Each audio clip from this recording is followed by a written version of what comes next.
Welcome very much to conversation.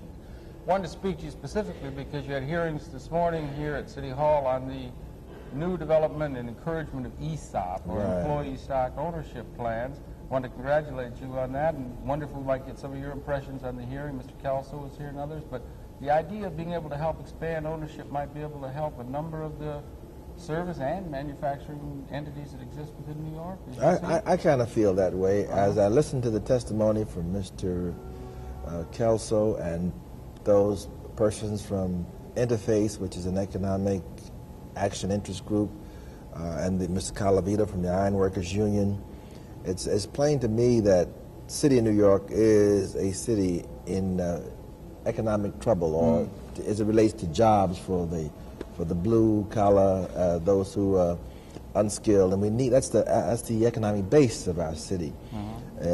Jobs, the job base continues to erode. We continue to lose manufacturing jobs, and as it was made so plain that particularly, say, in small, for example, garment industry firms, which was started after World War II, and now the ownership is on the verge of retirement or has retired. The children or the heirs don't want to continue that type of business or to put up with the rigors. No one else wants to buy it. Therefore, a company's out of business. That's right. 4 workers, 5 workers, 10 workers, 15, 20, it could be 100. Yeah. Right. So with the implementation of a viable ESOP program, I can see that as a good tool, a workable tool to maintain jobs and to maintain industry and a tax base in the city. The only question that was raised, the only objection raised at the meeting this morning was by Commissioner Keyes. When he raised he's for it, for the concept, but he's wondering whether there is a need for the city council by legislation to mandate the establishment of a department specifically for ESOP activities in the Office of Economic Development. Well, it is good in the sense that he's able to consider that. A lot of people around the country are a little bit worried about bringing anything different in, but he was able to consider it as something he could see. So right. Kind of a vision on that, and recognize the importance of information so that people could understand that there are these options available. Yes, to them, right? yes, he has. In his testimony, there was little or any negative attitude. It was positive and pro-ESOP. It's a question with him of implementation. Yeah, right. And he made reference to the state and federal legislation that have pro-ESOP legislation that have been enacted and signed into law in recent days. So I'm optimistic that we will be able to see some action on a city level, either by legislation or administratively. Administratively, I mean by the agency, the Office of Economic Development, acting on its own volition or at our prodding, and if not satisfactory, because we will monitor it. If we don't see, I'm not saying which way I want to go, but I must tell you this.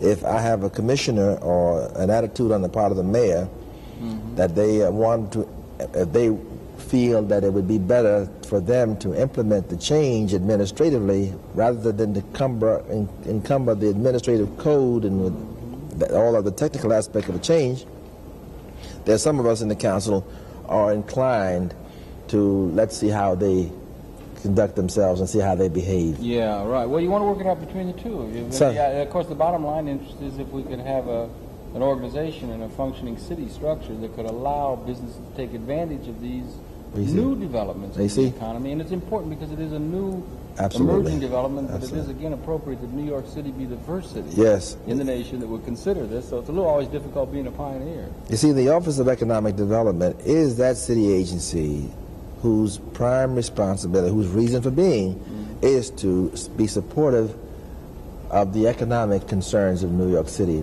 the total spectrum of economic concerns. All right? Right. So we don't mandate an Office of Minority Business Enterprise by legislation, and they have one. We don't mandate a visitors bureau, etc. These things are done under the umbrella of Office of Economic Development. Yeah, I understand. And so let's take a look. We're going to have further hearings, and my concern and yours, I gather, is to see that ways are established to facilitate the growth of employee stock ownership. Yeah.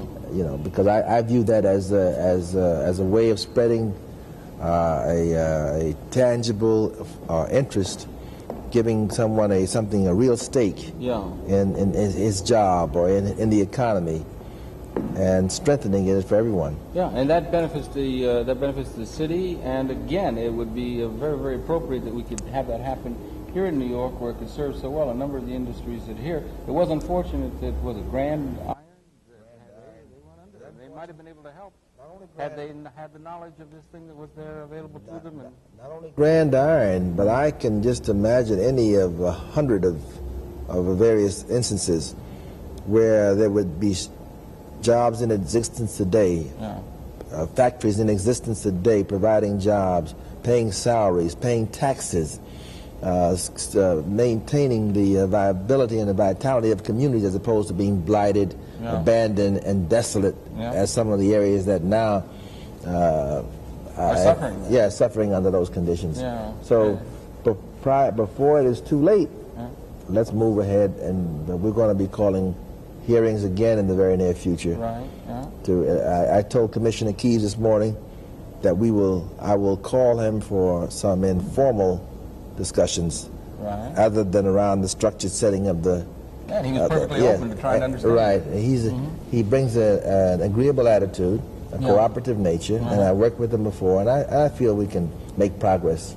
There's no reason why he or the mayor should be opposed to this. Yeah, right. That's one of the interesting things about it, is that it seems to benefit everyone, and it would be, in the hearings that came out, it would be a matter of letting information be got out to people who can take advantage of this new situation in terms of the emerging economic realities of the nation, really, in a sense. It's a new opportunity, and it always takes a little bit of education for people to see the new advantages that are there. Well, in this instance, I think it's an idea whose time has come. It doesn't require that much education, that much dragging and kicking, screaming into the light. Yeah, right. And Council Member Maloney ought to be congratulated and commended for having the initiative and the foresight to bring this issue to the council. Yeah, she's really been active. She's on the case. Well, that Grand Iron is up in her district, right? So well, that's one reason why people get motivated is something takes place in your district, but then again, sometimes they're unaware and they miss opportunities. She's to be commended. Yeah, absolutely. Well, and y'all are, if I may say so, the whole committee. And let's just wish you all well as you begin to move ahead and take advantage of this new opportunities there are in the economy as we begin to look ahead, and Lord knows they ought to be able to take advantage here in New York City, financial capital of the world, really ought to be able to take advantage of these new financial relations. The capital is here, and the need is here, and the attitude to do something about it is here. Hey, okay, listen, thank you very much for an introductory meeting here. I remind you, it's been your pleasure to have the perceptions of Archie Spigner, terribly sorry, Spigner, Archie Spigner, city councilman and specifically chairman of the Council Economic Development Committee. That's me. You finally got it all down, right? All right. And stay tuned. There'll be more coming up in the same general topic area of New York City, looking at the advantages of ESOP that they can begin to look ahead. We'll be coming right back. And once again, Mr. Spigner, once again, thank you very much indeed. All the best as you move into this economic future and helping to create for New York City. Thank you. Archie, okay. Welcome very, very much to this segment of Conversations, where we're very pleased to welcome to the program Carolyn Maloney. And Carolyn Maloney is councilwoman with the City Council, and welcome very, very much to Conversations. well, thank you for inviting me, and thank you for the interest that you've consistently shown in employee stock ownership plans. Well, I've been interested in it way back before there hardly were any, in a sense, but I also met you back at the ESOP Association meetings back in May and saw that you had an enthusiastic interest in it yourself, and you've been bringing that interest to see and come to bear upon the interest of the constituents in your assembly district. I wonder if you could share how you got interested in it, when you got interested in it, what brought you to have such a sort of leading edge interest in terms of helping New York City move into this new territory. I represent the 8th District on the City Council of New York, which includes the industrial area in the South Bronx. And one of the companies in the area, Grand Iron Works, the owners had become older, wanted to retire, wanted to find a buyer for the company. And they were looking for a buyer. They did not find one. They did not realize the best buyer was right under the noses, the workers at Grand Iron. They became aware of ESOPs too late. The workers became aware of ESOPs too late. The technical assistance wasn't there to put together a package that would work. And to make a long story short, Grand Iron is now a vacant lot, and 200 highly skilled steel workers are out of work. And that actually came to be it's a tragedy, concern, a tragedy to the city of New York, a tragedy to those families, and it's something that didn't have to happen. If they had received technical assistance, because the financing packages are there. Last year, the state of New York passed financing encouragements whereby the Job Development Authority could lend up to 40% of the monies needed for an employee stock ownership plan. The federal government, as we all know, due to the efforts of Charles Rangel, passed legislation with very beneficial tax incentives and packaging that made employee stock ownership plans more viable. So the financing mechanisms are there. What's lacking is the technical assistance, the know-how to pull this together and make it work. Information is the answer. If you compare Grand Iron Works with Weirton Steel, Weirton Steel, the owners were going to sell. They realized the best buyers were their own employees, the people that had built the company and made it a great company. They hired an investment banking firm from New York to work with them in putting together the package. The overwhelming majority of the employees voted for it, and Weirton Steel is now employing 8,000 people, is making record profits, and on the other hand, Grand Iron is closed down. What was the difference? It was information. It was information and knowledge of the possibilities Absolutely. that were there in terms of a very, very rapidly changing relationship of ESOP is a new idea, and we ought to be a little bit easy on ourselves in a certain sense. It's hard for the people of an economy or of a society to get up to full steam with the speed with which the ESOP is being recognized as part of the economic structure. It hasn't traditionally been available to us. It's significant in that it's the first legislation of its kind in the country. Incentives for employee stock ownership plans have passed on the federal level, on the state level, but not on the city level. And New York City, which has been at the forefront of new ideas and progressive thought, this is the likely place for it to begin. Also, there's a tremendous need for ESOPs. We have a lot of old industrial plants where the leadership has become older. They're looking for buyers. We heard in the testimony today before the City Council that Interface had located 50 such companies in the city of New York. That's a consulting company that follow these things. Yes, that were likely prospects for ESOP. So the need has already been identified. The need is already graphically before us with the story of Grand Iron. So the need is there, so action needs to be taken. And what my legislation would do is specifically add to an amendment to the city charter to the duties of the Office of Economic Development, that they would include in their official duties the responsibility of assisting and providing information and working with employers and employees with the possibility of an employee stock ownership plan when they decide to change the leadership of their companies. Secondly, the legislation would create within the Office of Economic Development a unit, a technical assistance unit, to assist employers and employees in putting together a package for employee stock ownership plans, and also identifying such companies and providing information and knowledge and professionalism in putting together such a plan. So you would have it within the city structure or within the governmental structure, Absolutely. a policy of encouraging this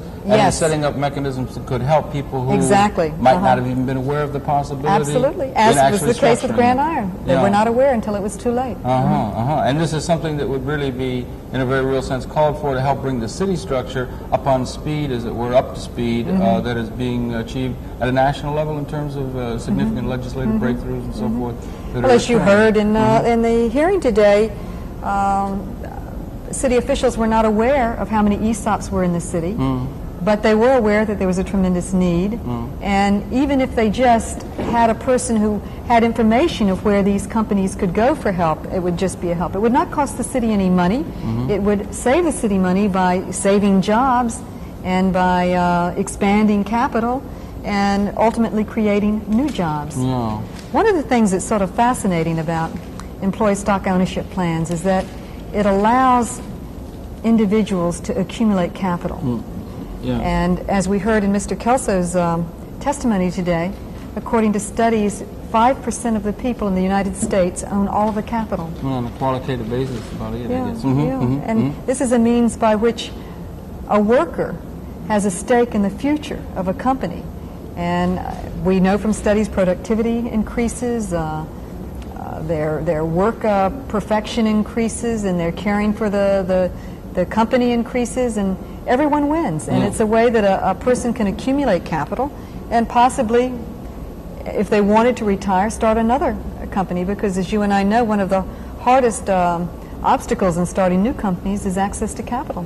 Particularly startup capital, a little bit difficult when you don't have a portfolio or some sort of thing you put up in a collateralization process. Well, that in and of itself represents, as you indicated in one of your questions to Mr. Kelso, I believe, said that if we haven't been able to achieve this kind of expanding of ownership base of the technology that increasingly is responsible for, some studies show 90% of production, perhaps, in the overall economy, what says that we could do that now? We haven't done it through all these years of the history of the Republic, that we're now at a point of new technological capability that can allow us to move in this new direction and expand ownership as an instrument of income distribution? You feel perhaps that's the right time?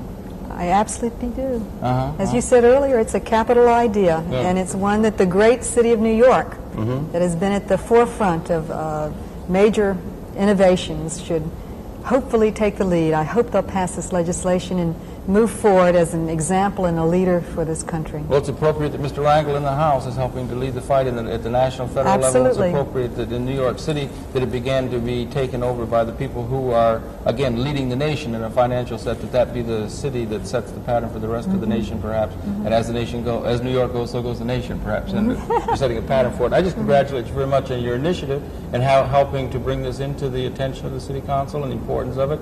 And I just wish you, obviously, all the very, very best. We move into this increasingly rosy financial picture that the ESOP might be able to spell for New York City. Wish you all the best. Thank you very much, and thank you for having me. Are you kidding? My pleasure. It must be your pleasure. Councilwoman Carolyn Maloney, who's had the responsibility in a large sense in terms of the City Council for bringing the attention to the city fathers, as it were, and to bring this legislation that's ultimately going to benefit us all. Happy to have been able to bring you her perceptions, and I invite you to stay tuned. There will be more coming up in the same general topic area momentarily. That's it for this segment. We're coming right back, and Carolyn, once again, thank you very, very much indeed for everything. Thank you. Welcome very, very much to this segment of Conversations, where I'm pleased to welcome once again to the Conversation series Louis Granados. And Louis Granados is what, Managing Director of the ESOP Association located in Washington. Louis, once again, welcome. Glad to be here. I suppose it must be a pleasure for you to be here in New York City to encourage this development on the part of the City Council to encourage ESOP. Of course, it would be. You've been taking a national purview in terms of this development, and it might be you'd be able to share with us there's been major legislative breakthroughs at the federal level. Maybe you could share a little of that, and then we could bring that around, talking about the relevancy here to the folks right in New York Yes, City. there have been, thanks to Congressman Charles Rangel of New York. He took the lead in the House, along with Senator Russell Long in the Senate, to enact the most sweeping incentives for employee stock ownership plans ever in this most recent 1984 tax bill. It's going to cut interest rates on loans to ESOPs.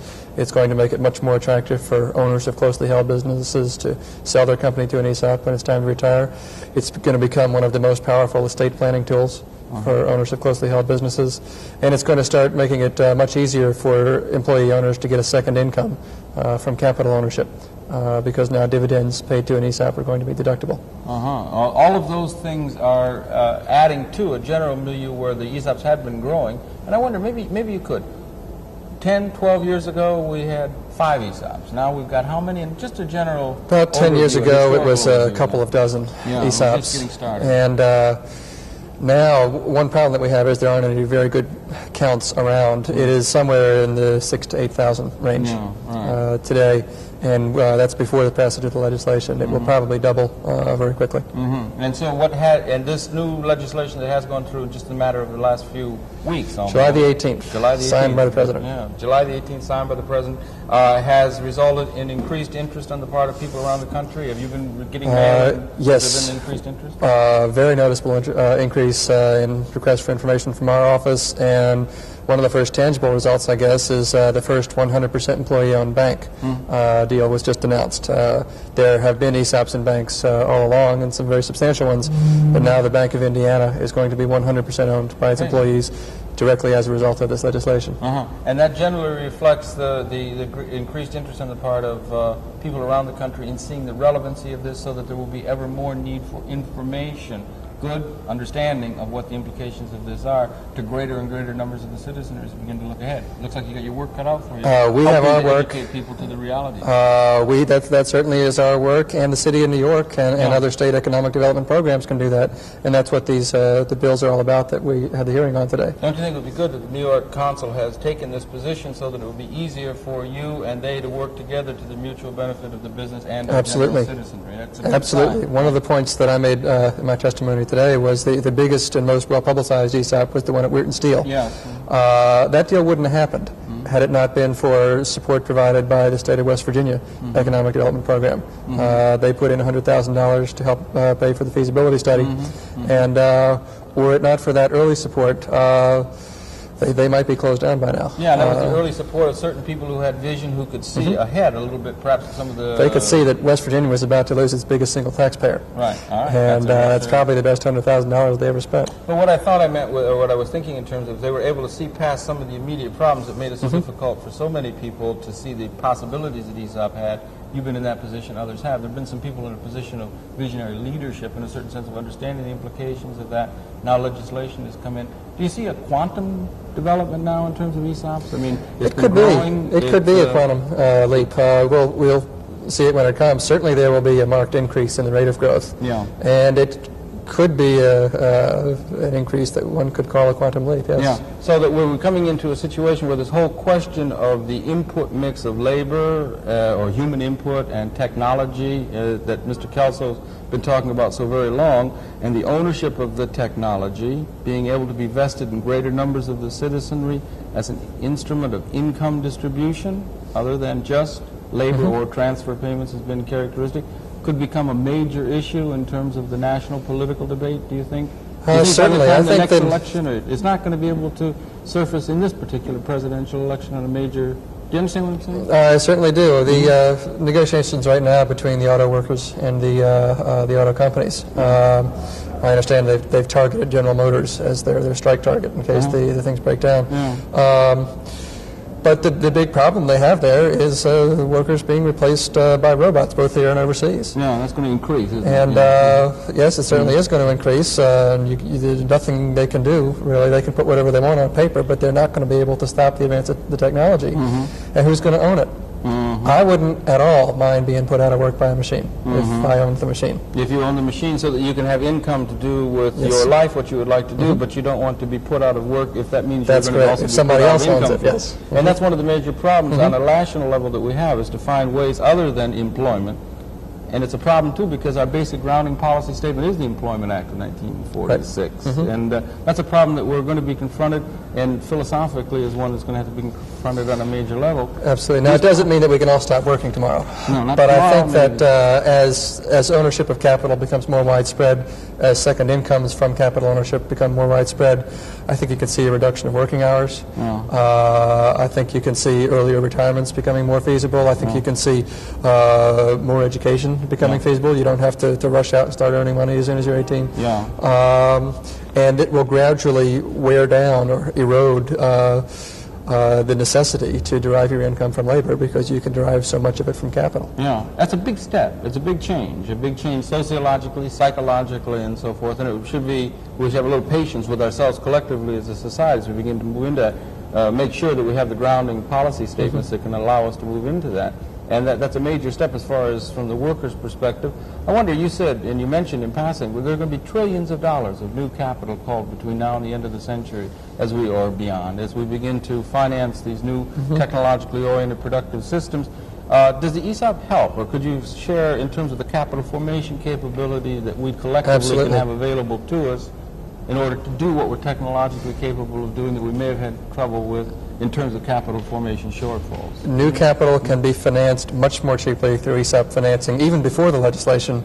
And now after the legislation, it becomes even cheaper and more efficient to finance through an ESOP than through conventional means.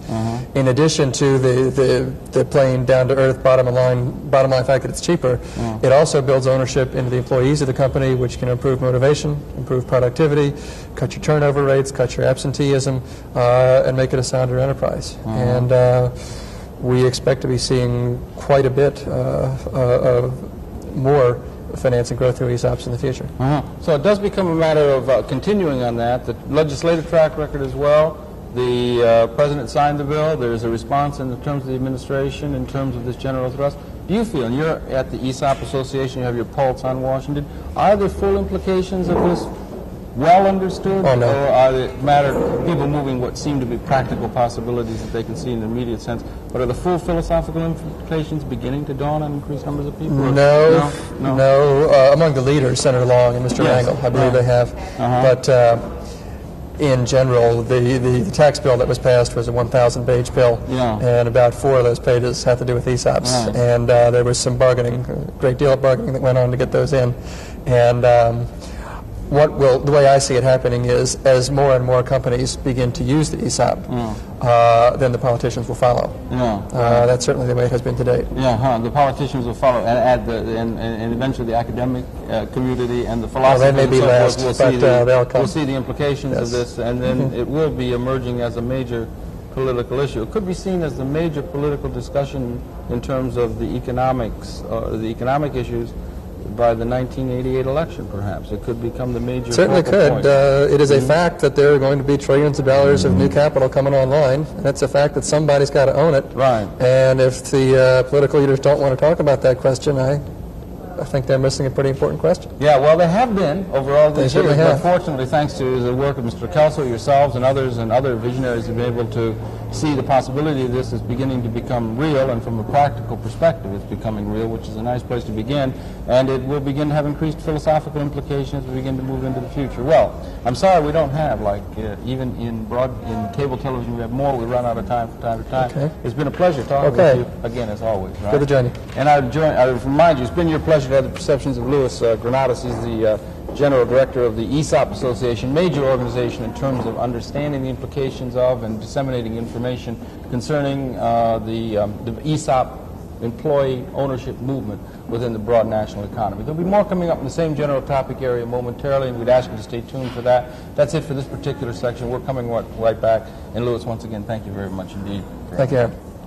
Hope that you enjoyed those perceptions, and we would like to say we're going to break precedent here with conversations, and rather than doing a conversation with the rest of the hour, we're going to present the testimony that Mr. Kelso presented this morning to the Council, and hope that you might enjoy having these philosophical underpinnings to this movement that's increasingly becoming relevant to the economic success of New York City and the United States. So that'll be coming right up now. Testimony by Mr. Louis O. Kelso to the New York City Council on the implications of ESOP to New York City. Coming right up, hope you enjoy that. We finance them in ways that differ from the techniques used by the conventional investment banking world. In general, those techniques are designed to make the rich richer. Our techniques are designed to make the poor richer. By poor, I mean people who don't own income-yielding capital. I've been working on this subject for 50 years. That's quite a while. I first started thinking about it in 1931, at the bottom of the Great Depression. I was provoked to get interested in it because it seemed to me, I was looking at, as a youngster, looking at what the elders were doing with the economy, and I couldn't understand how we could have virtually unlimited resources, unlimited know-how, unlimited manpower, millions of them, 15 million then, idle, and and yet enormous needs and wants. And I said, how can they do it? This is absolutely magic. Those are the elements of prosperity. But they have to be put together right. Many years of study and experimentation convinced me where the error was. And I'd like to just illustrate that by the three little diagrams that are on your desk, and they've been numbered 1, 2, and 3. Here is what I think has happened. Firstly, let's point to something obvious, but it's something that we shouldn't overlook. There are two wells, not just one, as we often are told. There are two ways by which individuals can participate in production and earn income. One of them is to have employed your privately owned labor power. Either employ it yourself or have someone else do it. The other is to employ your privately owned capital. I'm not talking about money. I'm talking about land, structures, machines, capital intangibles like patents. And those are normally owned in the form of corporate stock. Well over 85% of the operating assets in the American economy are held in corporations. So the ownership of those operating assets is through corporate stock. Briefly, here is what has happened that we have overlooked. In colonial days, there was only one really important form of capital, and that's land. We were in an agrarian economy. Land was cheap. It was plentiful. It was thought to be unlimited. Labor was very dear and was very valuable, particularly compared to labor income in Europe, from which most of our ancestors came from. In colonial days, we were an economic democracy. You see what be very specific what I'm talking about now. There are two fundamental forms of social power. Power that can be wielded socially, without police, without troops, without coercion, without fraud. One is political power, which is the power to make, interpret, administer, and enforce the laws. And political democracy is participation in that process. But the other one is economic power, the power to produce goods and services. Now, I think nature had in mind a certain plan for man. In pre-industrial times, where virtually all the productive input came from labor, nature had it allocated.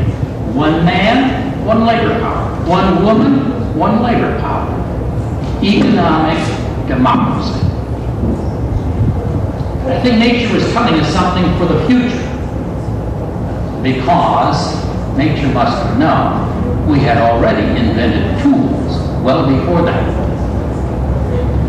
To use Arnold Toynbee's phrase, the Industrial Revolution is a change in the way in which goods and services are produced. What was that change? It was a change from labor-intensive to capital-intensive. If I may define one who works through his labor, that's the power of his mind and body, acquired talents and so forth, as a labor worker, let me define a capital worker as a man who works through his privately owned capital.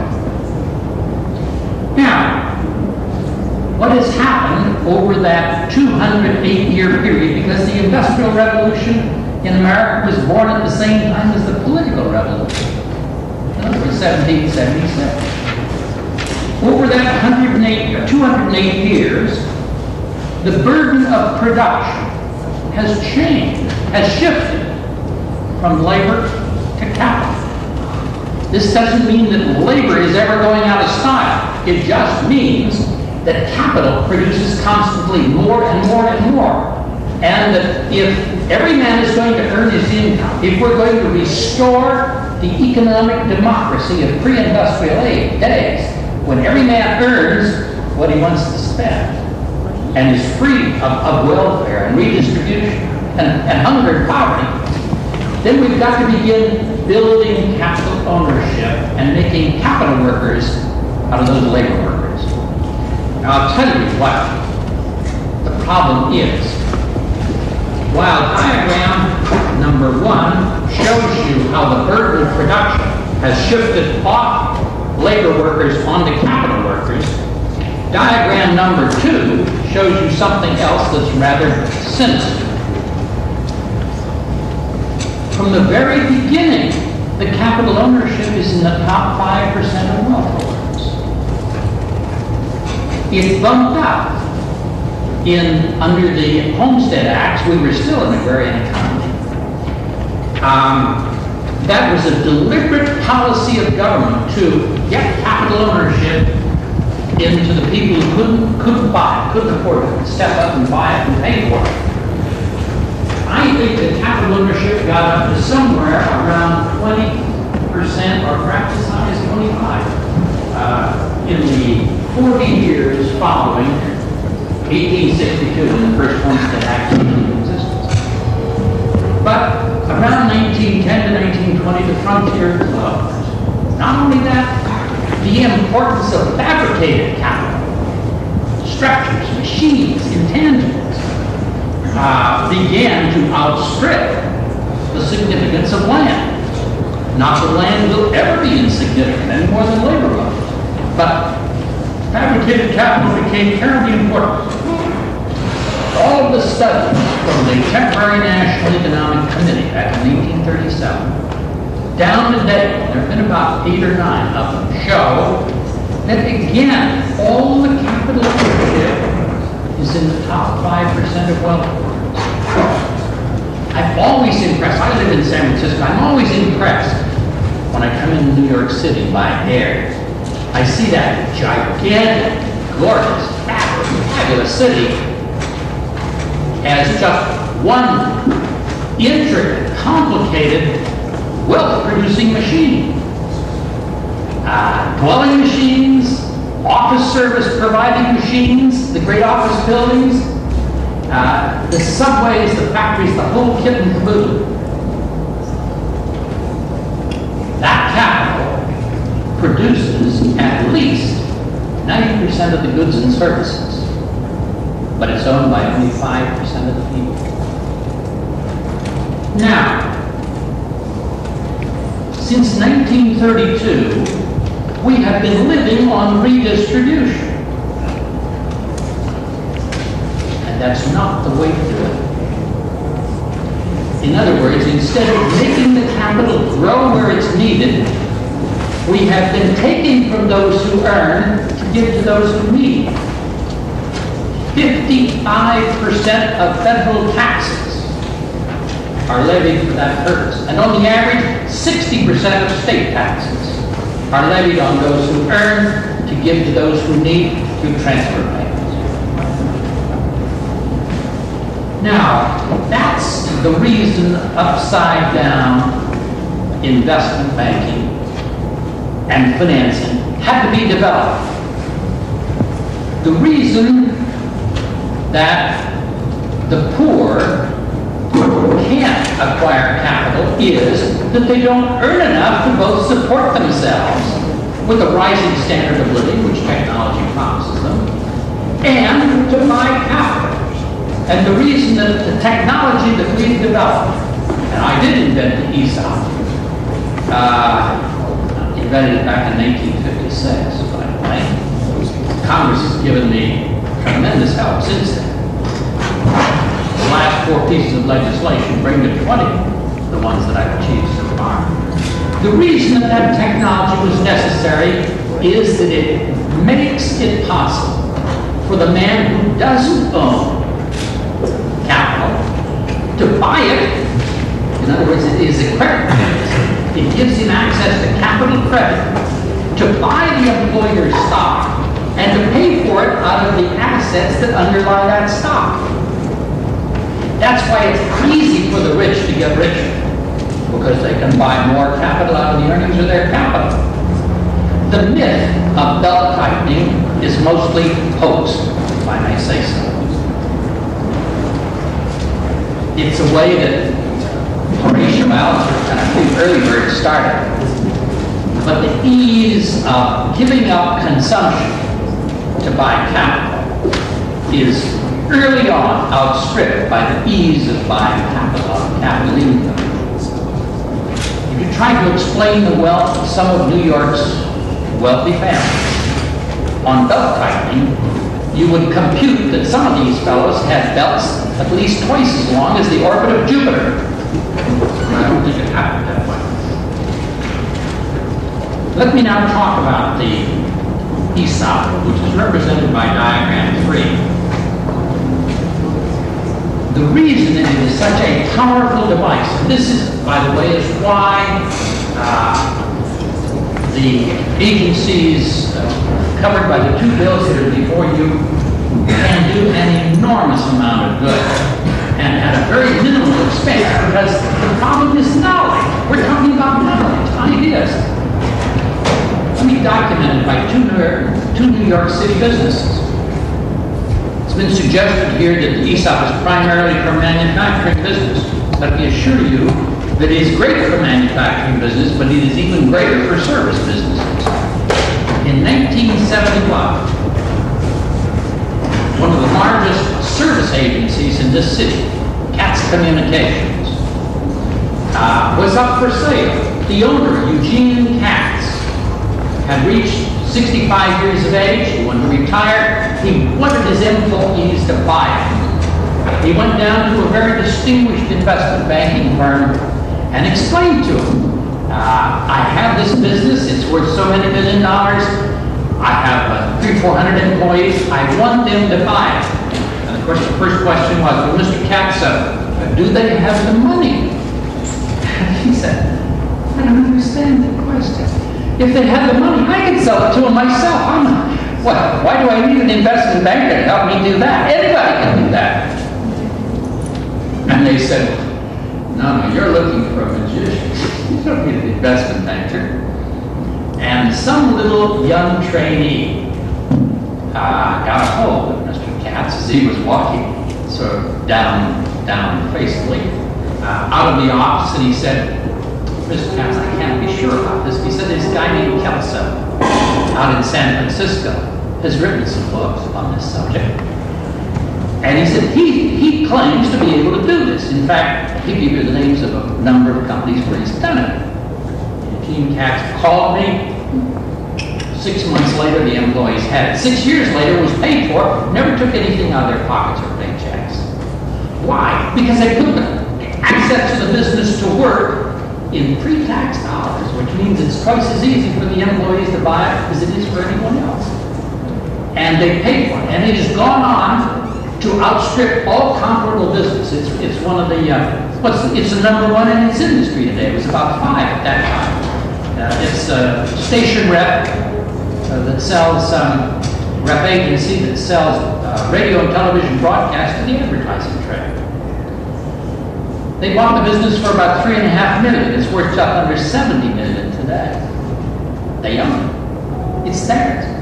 They have been inoculated against future poverty. They're going to retire and continue to work to the ends of their lives as capital workers. They don't need Social Security. They don't need welfare. Now that's what it's all about. Let me mention one other business.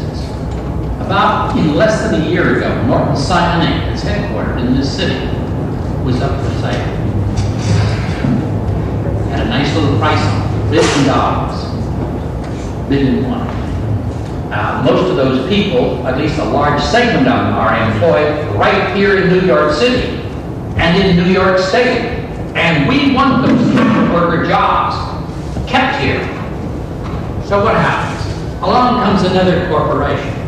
And on the day of the closing, Esmark was his name, on the day of the closing, instead of there being 40,000 new shareholders, there's one. A rich conglomerate.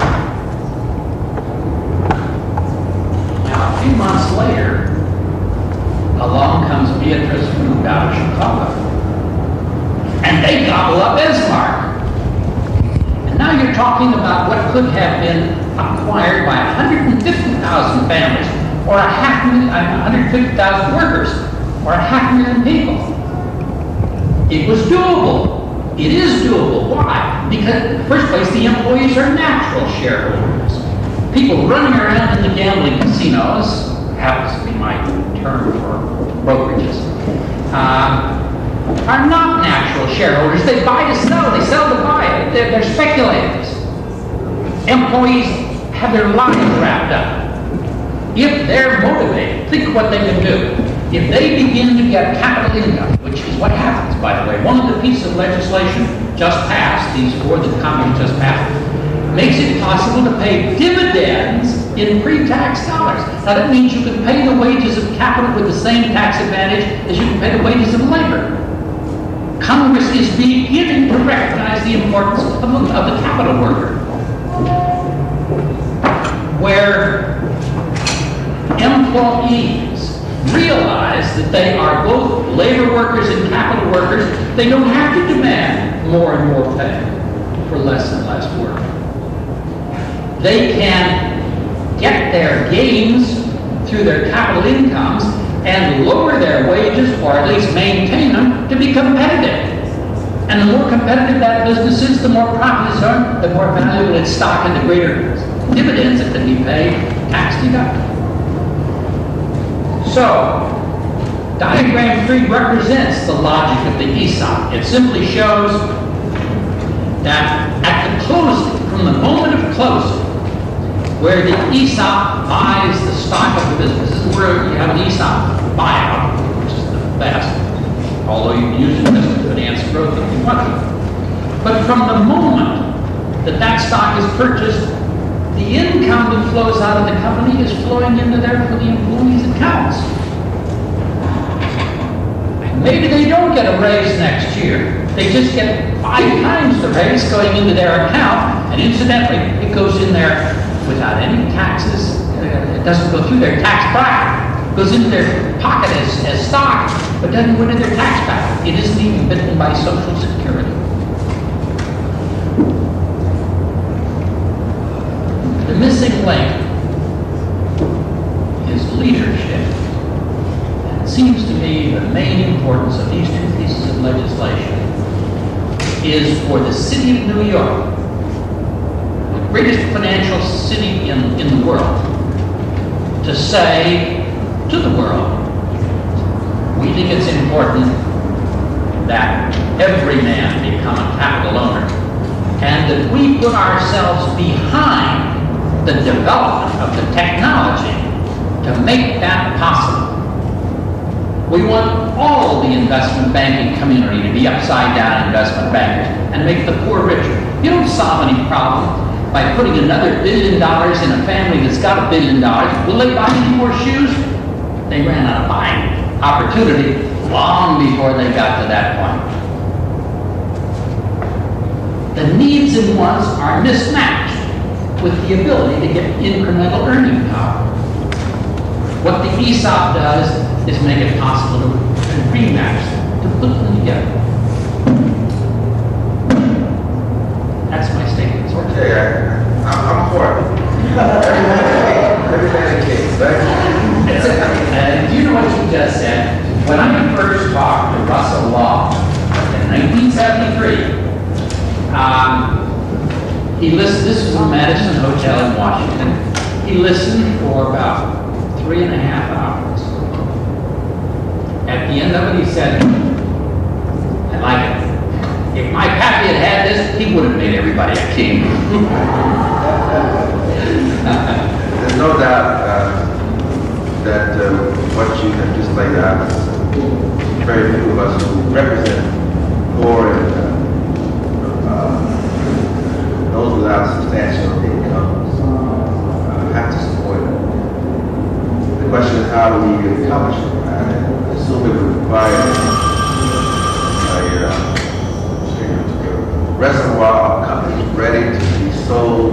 Well, all companies are for sale at a given price. And, so we would have to promote concept of working is investing to the point of side. There's no person who owns something that will not invest in someone that he can or she can make a profit. I have no question, Vinny.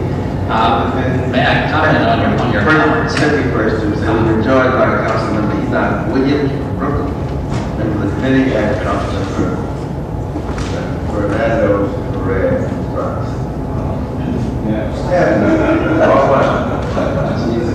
That's the yellow cologne. One has a mustache. Please. Yes. The fact of the matter is there's no shortage of money to buy companies. It's piling up all over the place. I know it is. The reason banks made loans to foreign countries that cannot pay them back and will not pay them back is they had so much money they didn't know what else to do with it. So there's plenty of it. The ESOP can pay the same price that anyone else can pay. That's all the United States Treasury asks. That you don't, in other words, it's saying if we're going to give you tax advantages to buy it, we don't want the employees to pay more than it's worth. So we can match anyone else's purchase price, and the banks love to do it. This isn't a question of public money. All that's needed is really leadership. Leadership. Any member of the committee? Maloney, You mentioned in your testimony the Industrial and American Revolution, which coincided in 1776, 208 years ago. Well, if the American worker in 208 years, with all the revolutions we've had here, hasn't succeeded in gaining capital, because according to your graph, only 5% of the people in the United States own capital. Why in the world do you think an ESOP is going to succeed in putting capital into the workers' hands? Well, one reason to think so is it's doing it. I would estimate that the 8,500 ESOPs, which the Senate Finance Committee counts as the number operating today, they're not all true ESOPs, because many of them are what I call counterfeits, because they're done by people who don't know how to do it. Nevertheless, there are a good many million significant capital owners who will retire with incomes from capital that dwarf anything that could have happened before. Business Week magazine a few years ago, 2 or 3, 4 years ago, had a picture of a young fellow that had a very, I think, a warehouse job in Lowe's Companies, Inc. And he had retired with his ESOP account of some $400,000. He was pictured as a black man. He was pictured in his southern colonial house with a lovely fence around it to retain his horses. And he just said, he's quoted by Mrs. Week saying, "I never dreamed it could have happened." The answer, Ms. Maloney, is that the technology is different. Historically, the only way that the working man could acquire capital ownership is to tighten his belt and, in a sense, give up living well, or maybe even give up living decently. What was needed is tools to make it possible to buy capital out of the income yielded by the capital. That's different than taking it out of his labor income. And let me assure you, as you know perfectly well, the United States economy needs consumption to support production. How these economists that want everybody to give up consumption and save so they can put it in their banks and play games with it absolutely dazzles me. It's insane. The purpose of production is consumption. Adam Smith said that 100 times in The Wealth of Nations. What this does is create future savings out of capital bought and paid for out of the yield of capital. It's the missing link, that's all. As a strong union supporter, I have to ask if a ESOP is employee-owned. Is there a need for a union? The need for the union starts much earlier than that. The ESOP is a collectively bargainable device. It relates to wages, hours, and working conditions.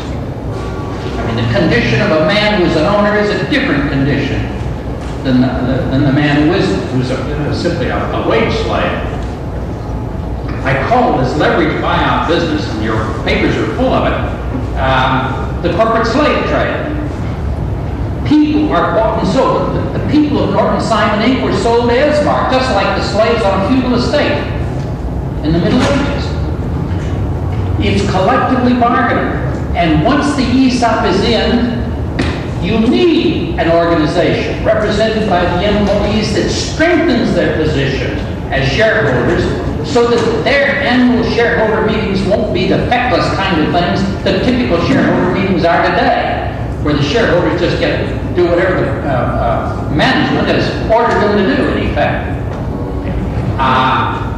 Once you get the ownership of the capital, the stock, you also need to know that the wages of your capital are paid out regularly. Well, that's a collectively bargainable thing, too. You need to know that management is responsible. We bought South Bend Lathe Company in South Bend, Indiana, about 10, 12 years ago for its employees. The man who was selected as manager, and believe me now, it's terribly important that in an employee-owned company that they have absolutely first-rate management, because that's going to determine the value of the company. That manager had been the manager under the conglomerate that owned it before, and he just continued to act the way he had done before. He refused to give them any information about the business at all. Now, there are some kinds of information that common sense will tell you that employee-owned companies shouldn't hand out because it only helps their competitors. But short of that, the people who want it are entitled to know what it's all about. He refused to tell them what his salary was, for example, although he, of course, knew what all theirs was. Well, to make the whole subject more ridiculous, these people were members of the United States Steelworkers. If the United States Steelworkers had stepped in at the beginning, they would have expedited the whole thing. And if they had stepped in at that point and said, hey, Mr. Chairman of the Board, you're talking to the people who own the business. Hope you may have enjoyed this program dealing with ESOP here as it relates to New York City, and we do say we'd like to invite you to tune in again next week, and that we're glad that you've been able to join us. Sorry we're running right short on time, but we just wanted to put a little reminder that we will be on again next week, as always, and once again to thank you all very, very much for viewing Conversations. See you next week.